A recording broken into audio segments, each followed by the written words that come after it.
കേരള പ്രതികരണ വേദിയുടെ ആഭിമുഖ്യത്തിൽ വിമോചന സമര രക്തസാക്ഷികളുടെ 66ാമത് വാർഷിക ദിനാചരണം നടത്തി. 1959 അങ്കമാലിയിൽ നടന്ന വിമോചന സമരത്തിൽ വെടിയേറ്റ് മരിച്ച 7 രക്തസാക്ഷികളുടെയും കല്ലറയിൽ പള്ളി വികാരിയുടെ നേതൃത്വത്തിൽ പ്രാർത്ഥനയും പുഷ്പാർച്ചനയും റീത്ത് സമർപ്പണവും നടന്നു. കേരള പ്രതികരണ വേദിയുടെ ആഭിമുഖ്യത്തിലാണ് വിമോചന സമര രക്തസാക്ഷികളുടെ 66ാമത് വാർഷിക ദിനാചരണം നടത്തിയത്.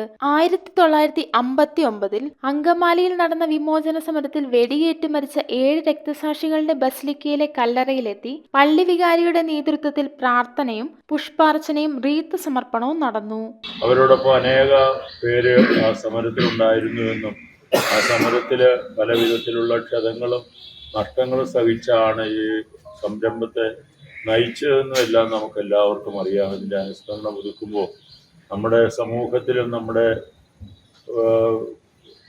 രാഷ്ട്രീയ മേഖലകളിലും സമൂഹ മേഖലകളിലും ഭരണ അധികാരികളുടെ ഇടയിലുമൊക്കെ ഉണ്ടാകുന്ന അപജയങ്ങൾ, തെറ്റായിട്ടുള്ള നടപടിക്രമങ്ങൾ, മനുഷ്യ ദ്രോഹപരമായിട്ടുള്ള പ്രവർത്തനങ്ങൾ, അതിനോട് നമ്മുടെ നിലപാട് എന്തായിരിക്കണമെന്നുള്ളതിൻ്റെ ഒരു മുന്നറിയിപ്പും കൂടിയാണത്.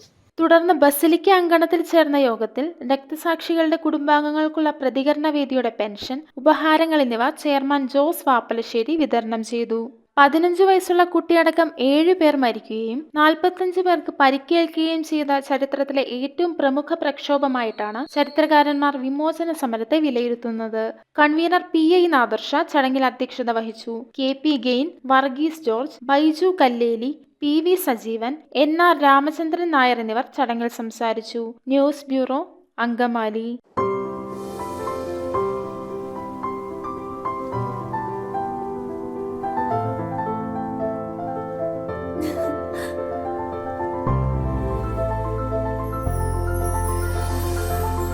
കളങ്കമില്ലാത്ത സൗഹൃദം പോലെ കലർപ്പില്ലാത്ത വിശ്വാസം.